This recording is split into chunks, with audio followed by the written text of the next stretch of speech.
All right, so first things first, number 27, which angle is a right angle? Well, we have angle marks that tell us this, specifically an angle mark like this that shows a box, a right angle. These are angle marks that are curved, and they just indicate some angle that maybe another angle is congruent to it if it has a single angle mark, right?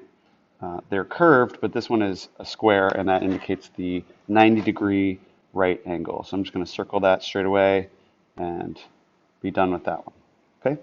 Now, judging by appearance, name an acute angle, an obtuse angle, and a right angle. And we're going to do this in order. So let's see. An acute angle. First thing we'll do is the acute angle, and we'll do this in pink. I see an acute angle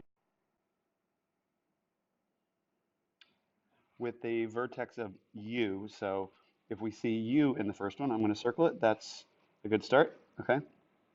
But I also see X having what appears to be an acute angle to me as well. And so I'm going to mark that one as well because those all appear to be acute angles. Now, C, notice, has the first as W, and W does not appear to me to be an acute angle. It appears to be obtuse. And I'm going to tentatively omit that as saying that's probably not going to be right based on that angle right there.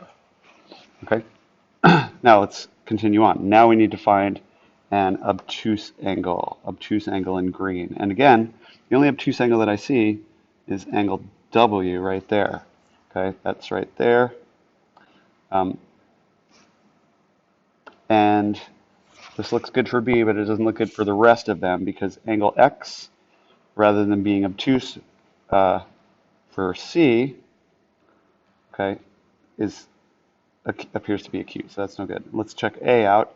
A has for the second one Y. That appears to me to be the right angle, but that's not in the position of the second one. And V here for D, maybe it looks a little bit actually acute to me. Doesn't look like, it looks less than 90 degrees, so we're not going to call that obtuse. So I think B is looking good. And let's keep going with the right angle. Okay, the right angle appears to me to be the one with vertex Y. That's there, that's good. This one has it there. The only one that's got all three of them in the correct order like that is B, and I'm going to call that final solution then B.